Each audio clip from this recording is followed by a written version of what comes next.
Okay, we'll now talk about acids and bases. Acids and bases are among the most familiar and important of all chemical compounds. You encounter them each and every day. If you use vinegar to put on your salad, that's acetic acid, lemon juice, citric acid, milk of magnesia, magnesium hydroxide. There's even HCl in your stomach to help digest food, about 0.1 molarity. Antoine Lavoisier was one of the first chemists to try to explain what makes a substance acidic. In 1777, he proposed that oxygen was an essential element in acids. There's even one definition involving oxygen called Lux-Flood that decides what's an acid or base based on oxygens.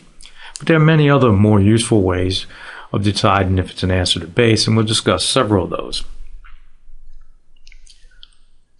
Now, although there are many different definitions to decide what's an acid or base, they're all complementary. There's no contradiction. If one theory says it's an acid, and another theory, it'd still be an acid, just for a different reason. There's no situations where one definition says it's a base and one definition says it's an acid. There's no contradiction. Okay, they will all be the same. There's different reasons of why they are an acid. The actual cause of acidity and basicity was ultimately explained in terms of the effect these compounds have on water by Arrhenius in 1884. Water is our universal solvent. So if we say something is an acid, okay, typically what we're talking about is an acid in water. If we say something's a base, it's a base in water. It kind of depends on the solvent. Just because something is an acid in water doesn't make it an acid in some other solvent. So all these things, when we say it's an acid or base, typically we're talking about an aqueous solution, water being our universal solvent.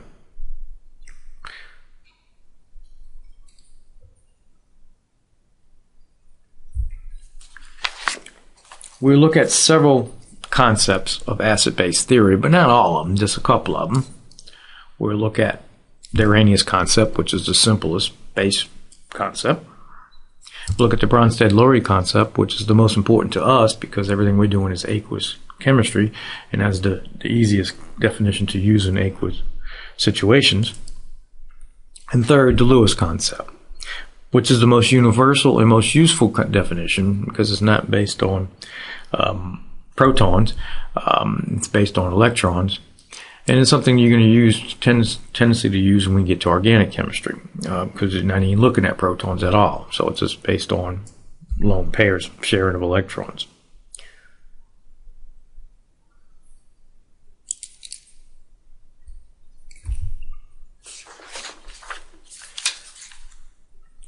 According to Arrhenius' concept of acids and bases, an acid is a substance that, when dissolved in water, increases the concentration of hydronium ion, or another way of looking at it, H+, okay, the hydrogen ion. Chemists often use the notation of H+ aqueous and hydronium ion interchangeably, okay? Basically, you have the hydronium ion and the H+, they are used interchangeably. Remember that when we have an aqueous hydrogen ion, it's actually chemically bonded to water, that is, the hydronium ion.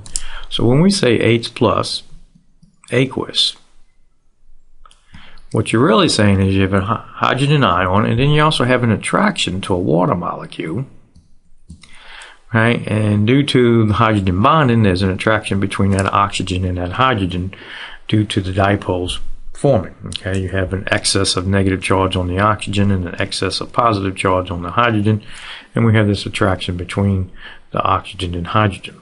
Okay, so you have a water molecule attached to H+, which in essence gives you your H3O+ molecule.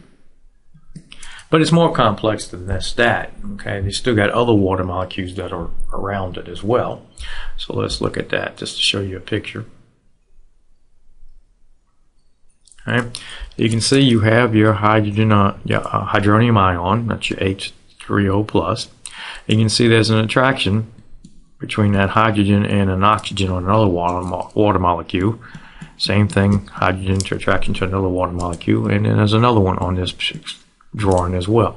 And so in essence, we have 3 water molecules surrounding that hydronium ion. As I said, it is more complex than just H plus or H plus, H3O plus.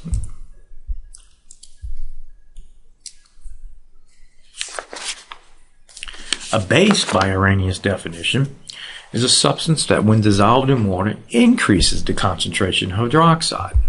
So for a base, we're increasing the hydroxide concentration. So for an acid, we're increasing H plus or hydronium. Base, you increase in hydroxide concentration. In Arrhenius concept, a strong acid is a substance that ionizes completely in aqueous solution to give hydronium in an anion. So the important point here is the strong aspect of it. We discussed this before. If you have a strong species, it breaks up 100%. Okay, look at example here. We've got HClO4. Okay, this is what we refer to as a strong acid. Okay, by definition, since it's a strong acid, it's breaking up 100%. Okay, so if I was to take a look into that solution, you have HClO4, hydronium ion, and ClO4 minus, perchlorate ion. Being that it's a strong acid, we're saying it ionizes 100%. Therefore, there is no HCl as a whole. It is broken up all into ions of hydronium and perchlorate. Another important thing about the strong species is that we basically draw a single arrow to indicate that it's 100% ionization in a strong species.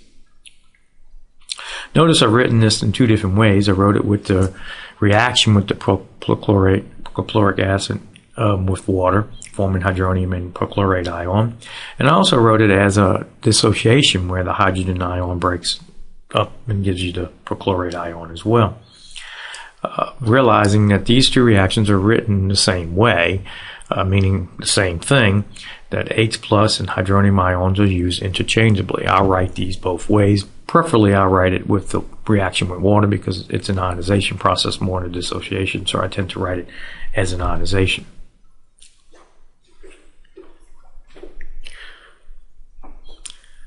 There's 6 strong acids, HCl, HBr, HI, HNO3, HClO4, and H2SO4. You need to memorize those as the strong acids and realize that those break up 100%, and the rest of the acids do not. Okay, far less than that, like 5% or so. Okay, so learn the 6 strong acids and know that everything else is weak. And realize that you're learning that these acids are acids in water as a solvent. In a different solvent, these may not be acids. Depends on what the solvent is. Okay, so these are what we memorize as acids in water.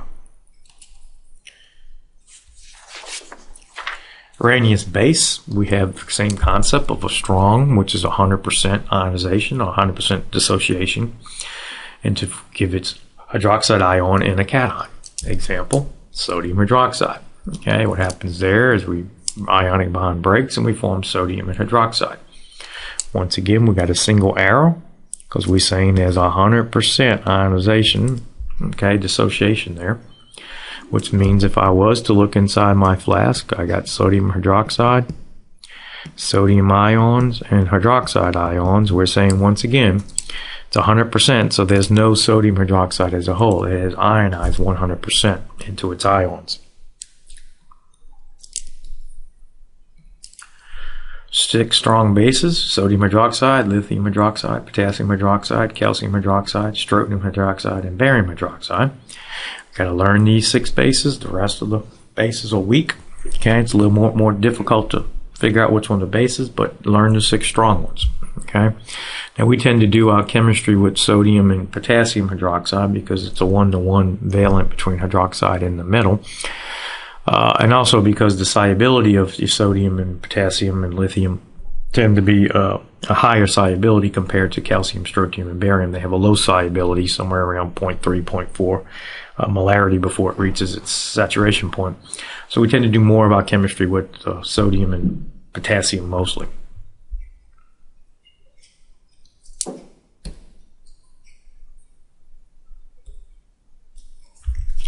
Okay, the rest of your acids, your hydrogen compounds, okay, will be weak.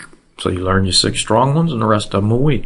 For the bases, I says a little more complex. You can have ammonia type compounds, meaning NH2 attached to something NH, and then anions, something like carbonate. That's a base. Okay, it can accept protons and then form a base. So we talk more about that later on as we go, but some anions are also basic as well. Example, sodium carbonate. That's a basic solution. Those are all weak. Okay, they are not completely ionized and exist in reversible reactions with corresponding ions. So basically, they go in reactions that go both directions, forward and reverse, and do not completely ionize. You have the majority of your substance as that species, okay, and ionizing less than 5% to form the products. Now, one thing that I want to bring up at this point is why do we write compound formulas in certain ways? Example, acetic acid. We tend to write that as H, C2, H3, O2. Notice there's 4 hydrogens in that formula, but we do not put them all in the front. We don't write it as H4, C2, O2. Okay, why is that? Well, we tend to write in the first spot those ionizable protons, those ones that will come off and form hydronium ion and advance its acidity to the solution. So those are your ionizable protons. Okay, those other 3 protons in acetic acid are not ionizable because of what they're connected to. Remember, we talked earlier about structure formula. If I write this as a structure formula, I write it as CH3 COOH. Okay. Those first 3 protons are attached to carbon. The electronegativity difference between hydrogen and carbon is very small, so they share those electrons easily, so it's not as easy to pull off those hydrogens. The last hydrogen's on oxygen. The electronegativity difference between hydrogen and oxygen is great, therefore they're not sharing electrons equally, so that way those hydrogens can come off easier. Okay, adding acidity to the solution. So that's an acidic proton, while the other 3 are not. So this is why we see things with H2 in the front or H3. That means I got 2 ionizable protons or 3 ionizable protons. The ones that are inside that formula are not ionizable. Typically, those are the ones that are attached to oxygen that are ionizable. Here's an example of a weak acid. Okay, if we compare that to our strong acid, HCl plus water goes to hydronium ion plus Cl minus. Okay, this is a strong acid, while acetic acid is a weak acid. Okay, what's the difference in the way we wrote this other than the substances? Well, it's the arrow. Notice that we wrote a single arrow for the strong acid, and we wrote a double arrow for the weak one. Okay, that's because we know that for the strong acid, it is breaking up 100%. Okay, meaning no HCl, all of it has been changed into its anion in the hydronium ion.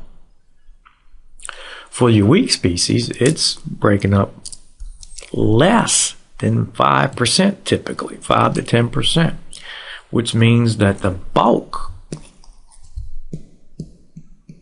of the substance will be the acid, okay, and we have just a small amount, less than 5%, okay, very small amount of our products there, being hydronium ion and acetate ions. Okay, so if you were to look in your flask, in this case, you have your acetic acid, your hydronium ion, and your acetate ion. We're saying that the bulk of it is in the form of our acetic acid. Okay, and then we have a very small amount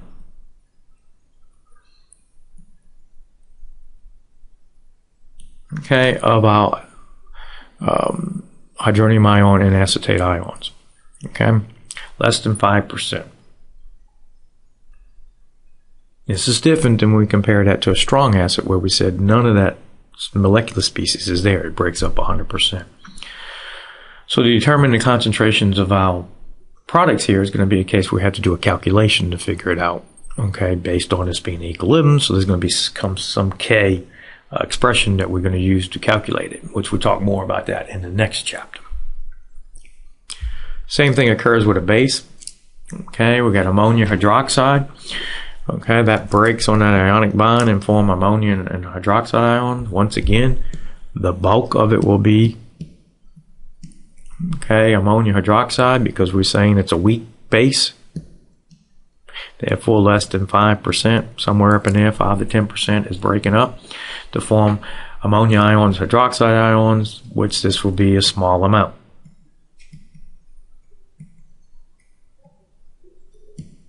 Okay, compare that to your sodium hydroxide, which is a strong base. One arrow breaks up into sodium ions and hydroxide ions, where we have no of the sodium hydroxide, and it breaks up 100% into the sodium and the hydroxide ions. Now notice for your weak species, what's going to happen is your K is going to be less than 1. Remember, we talked about the size of K. If it's less than 1, what we're saying is that to reach equilibrium, that the majority of it's going to stay as reactants and very little of it's going to form products. It doesn't take long before it reaches equilibrium. So your products are going to be like 10 to the minus third, 10 to the minus fourth, very small amounts being formed.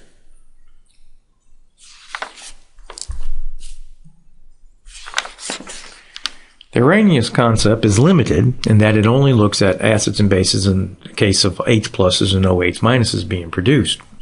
There are many substances that have acid-base properties that do not involve H pluses and OH minuses and cannot be classified as an acid and base by this theory.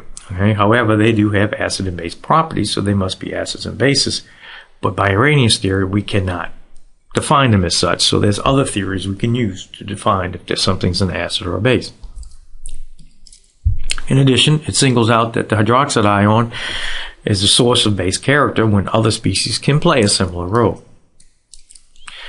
There are broader definitions of acids and bases, which we're going to cover. Okay, one being the next one, which is your Bronsted-Lowry concept, which we're going to use a lot in this chapter and chapters to come. As I said, one important definition and a broader one would be the Bronsted-Lowry concept. And this is especially good when we're dealing with aqueous solutions, which is what we're dealing with all this course. Okay, everything being water as the solvent. So this is a very important theory. Okay, very important theory when you're talking about aqueous solutions, which is what we're going to do in this course. According to Bronsted-Lowry concept, an acid is a species that donates a proton, okay, that donates an H plus, okay, or hydronium ion, okay. So an acid is a species donating a proton. We can look at this in terms of a proton transfer reaction, okay, something giving up a proton, something taking on a proton. A base, okay, a base is a species accepting that proton. It's accepting the proton. So an acid donates a proton, a base accepts a proton. Basically, a proton transfer reaction is what we're discussing. Notice we don't even look at hydroxide or anything, we're just looking at protons. In any reversible reaction, okay, any reversible acid-base reaction, both the forward and the reverse reactions involve the proton transfer. So going in the forward direction, something's giving up a proton, something's accepting it. And also in the reverse reaction, you have something giving up a proton, something accepting it. So basically, in our reversible reactions, there's an acid-base component on both sides of the equilibrium. Notice this theory is only looking at protons, not even looking at hydroxides. This theory is useful in aqueous solutions, and it is the one that we'll be using most of this chapter since we're dealing with aqueous chemistry, as well as the chapters to come.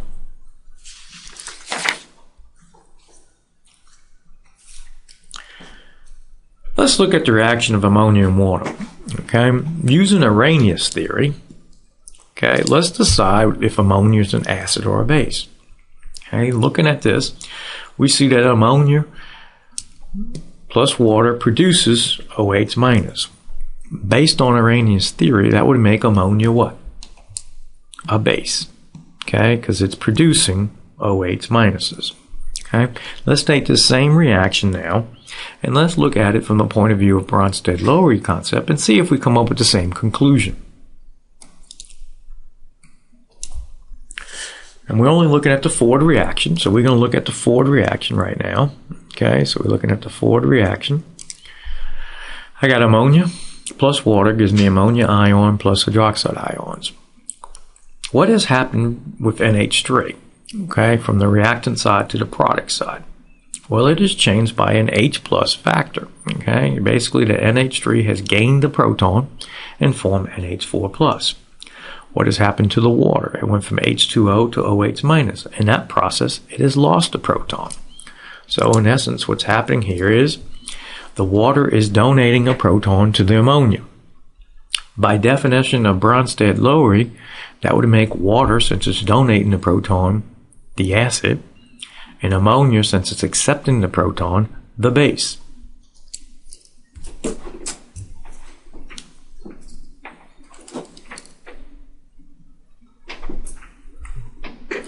Now, this is the same conclusion we had with the Arrhenius theory. We said that ammonia was a base. Well, by Bronsted-Lowry, it's still a base. Now, notice we didn't even look at the OH minus to make that decision. Okay, we still came up with the same conclusion. All we did was look at where the proton went and who accepted the proton, okay, to make our decision.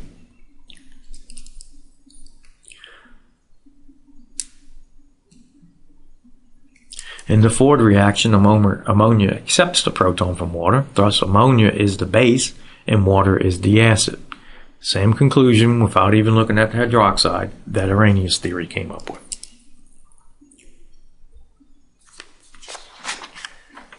Now, we said that the forward, if we had equilibrium, that the forward direction you're going to have acid-base. We also said in the reverse reaction there's going to be an acid-base reaction. So now what we're going to do is we're going to look at the reverse reaction. So I'm looking at my ammonia ion plus my hydroxide ion forming ammonia and water. And let's see if we can determine what's going on in this case. Well, you got NH4 plus going to NH3. What has happened in that process? Well, I lost a hydrogen. I have OH minus going to water. What has happened in that process? It gained a proton. So in essence, what's happening here is I have the ammonia ion giving up a hydrogen and hydroxide ion taking it on. That would make my ammonia, my NH4 plus, my ammonia ion, the acid, since it's donating the proton, and it would make the OH minus the base, since it's accepted it. Since this is a reverse reaction, there is also acid-base components on the reverse reaction. So the ammonia donates a proton to hydroxide, and the ammonia ion is the acid, and the hydroxide ion is the base.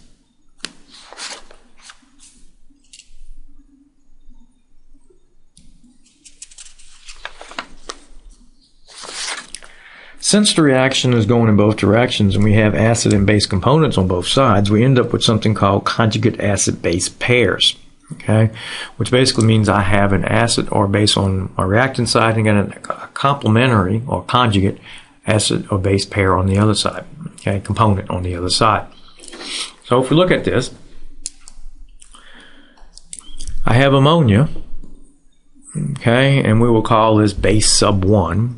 Okay, I have a complementary or conjugate acid on the other side of the equilibrium, okay, that is basically differs by one proton by my species on my reactant side. So since ammonia is a base, I'm looking for conjugate acid on the other side. Is a species that differs by one proton on the other side. And you can see I have NH4 plus, okay, that is the conjugate acid of that conjugate base of ammonia. So I can put a subscript 1 if I want there to say that's a conjugate acid-base pair. Water, let's call that subscript 2. It's an acid. On the other side of equilibrium, there's a conjugate base. That's a species that differs by a proton. Okay. Typically, your acidic component has more protons than the basic one by one proton. So I'm looking for something on the other side that has one less proton. And that occurs with the OH minus. So I got a base there, which is a subscript 2. Okay, so we basically have conjugate acid-base pairs of ammonia ion and ammonia, where the ammonia ion is the acid component and the ammonia is the base. And I have a water and OH minus conjugate acid-base pair where water is the acid and the OH minus is my base component. Conjugate acid-base pair consists of two species in an acid-base reaction, one acid and one base, that differ by the loss or gain of one proton. There is one proton difference, a single proton difference.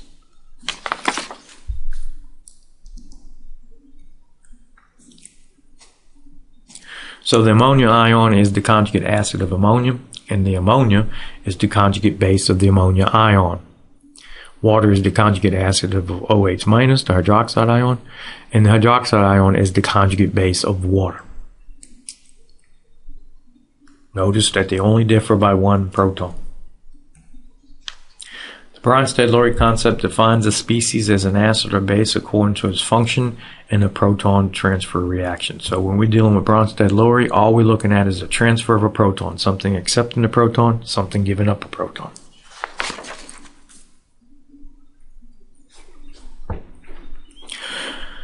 Now, some species can act as an acid or a base. We refer to those as amphoteric species, and that's a species that can act as either an acid or a base. Basically, it can gain or lose a proton. Now, if we're talking about water as our solvent, and we're talking about protons being transferred, we call this instead amphoprotic.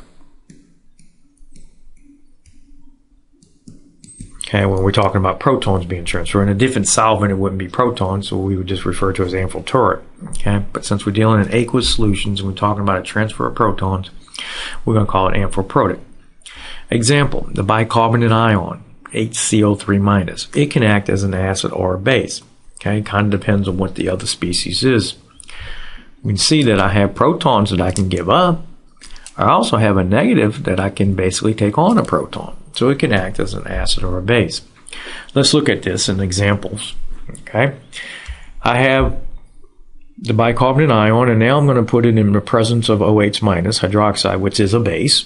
Okay, the bicarbonate ion has to be an acid in this case because OH minus is a better base.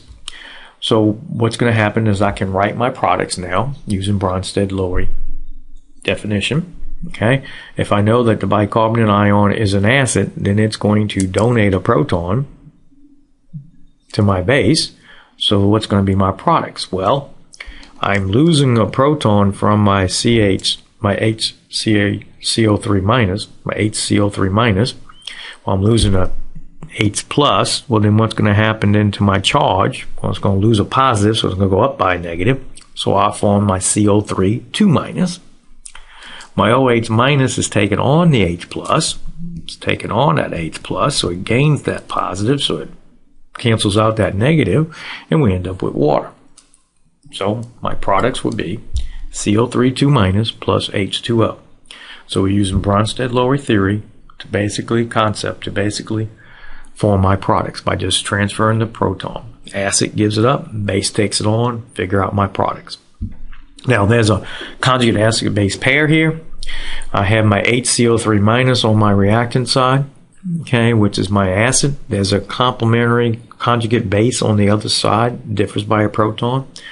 Well, this is my acid. My conjugate base would be CO3 2 minus, the carbonate ion. And my base is OH minus on my reactant side. My conjugate acid would be H2O on my product side. So bicarbonate is my acid, and CO3 2 minus is my conjugate base. OH minus is my base, and water is my conjugate acid.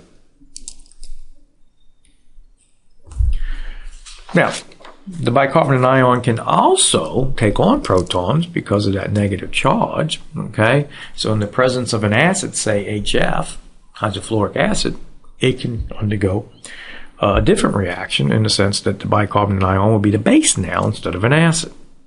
So we know HF is an acid in water, so it would be the acid component, and the bicarbonate is going to be the base, okay, because HF is a better acid than bicarbonate is as a base, as an acid.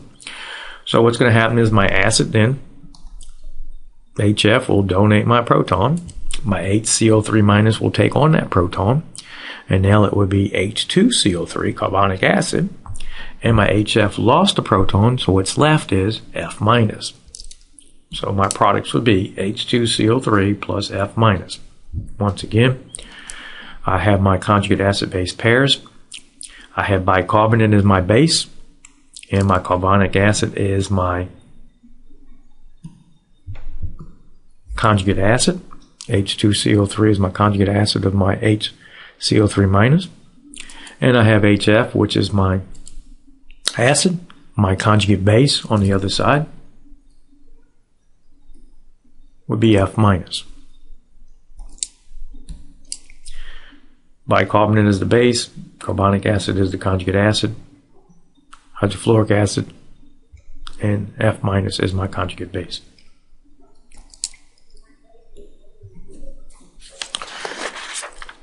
That's good that we have amphiprotic species we talked about, but the most important amphiprotic species that we're going to worry about is water. Okay, this is very important to us. It's the basis of our pH scale and all, is that water is amphiprotic. Okay, so let's talk about water and see how that works.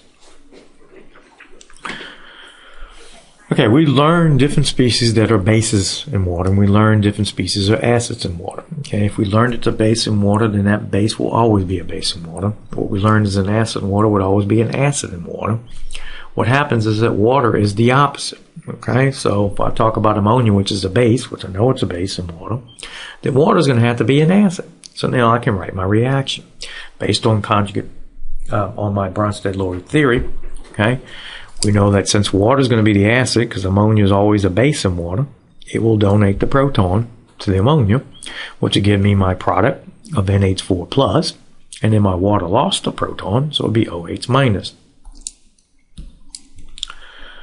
What's going to happen anytime I take a base plus water is I'm always going to end up producing OH minus as a product. Okay, a base plus water will always give me a hydroxide ion on my product side when we're talking aqueous solutions. Once again, I have conjugate acid-base pairs. I have ammonia as my base. Ammonia ion is my conjugate acid. Water is my acid. And hydroxide is my conjugate base.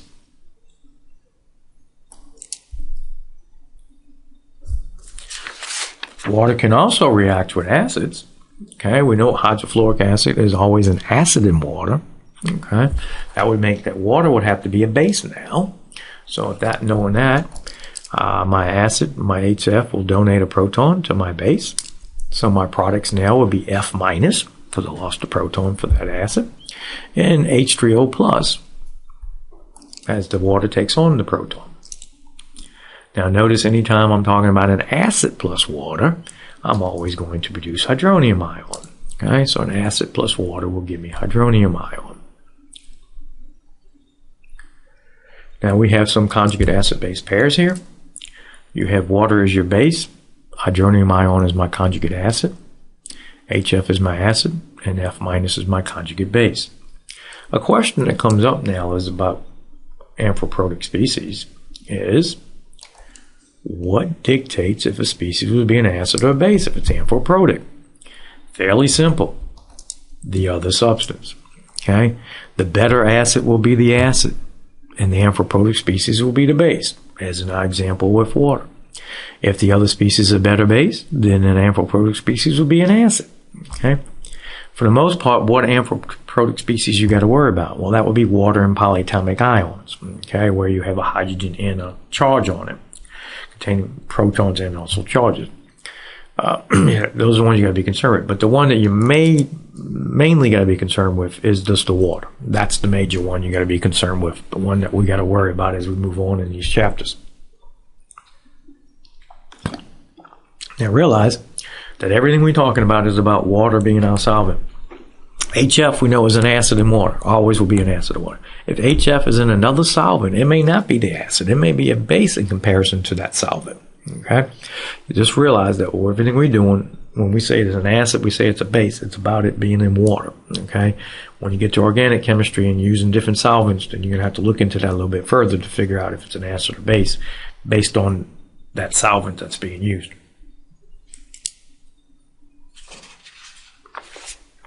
So let's see if we understand these concepts by asking you some questions. Okay. Okay. Let's look at amphoteric phase first in water, or amphoprotic, another way of looking at it. Is H2SO4 sulfuric, is that going to be an acid or a base in water? Will it always be an acid? Will it always be a base? What is the case here? Well, we've learned that H2SO4 is an acid, sulfuric acid.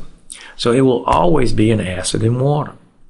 It will never be a base in water. Can it be a base? Yes, in some other solvent, but it cannot be a base in water. It has to be an acid in water. So it cannot be amphoprotic or amphoteric. It's always a strong acid in water. What about HSO4 minus? That has a proton to give up. It also has a charge, so it can take on a proton. Okay, so if I'm reacting that with some other species in an aqueous solution, it may be an acid, it may be a base. It depends on what that other aqueous species is. Okay, so yes, that's amphoprotic. What about SO4 minus? Well, it has the charge, it can take on protons, but it has no protons to give up. So sulfate will always be a base. It is a base, it can only take on protons. So no, it's always a base in water. Let's see if we understand conjugate acid-base pairs. HF, hydrofluoric. Okay, that's the acid. My question is, what is the conjugate base of HF? Well, to go from conjugate acid to conjugate base, we've got to do what? Lose a proton. So therefore, all that's left is F minus. Sulfate, SO4 minus. That is a base. I want to know what is the conjugate acid. Now remember, it only differ by one proton. We're not trying to make a whole species out of this. We're just trying to add one proton. So if I'm talking about the conjugate acid of my base, my SO4 minus, I'm going to add a proton, and what do I get? HSO4 minus. Okay, I added one positive, went down by one negative. All right, I have HSO4 minus as my base, and I want the conjugate acid. Once again, I'm going to add one proton. So I get H2SO4. Ammonia ion, and I'm looking for the conjugate base. That means I got to lose a proton. Okay, so I got to lose a proton. So I have left, my conjugate base will be NH3. H2O is my acid. I want to know what is the conjugate base. That means I'm going to lose a proton, which means I'll get hydroxide as my conjugate base. I have water as my conjugate base. I want to know what is the conjugate acid. That means I take on a proton. Okay, the base will add a proton, which again my acid will be H3O plus. Okay.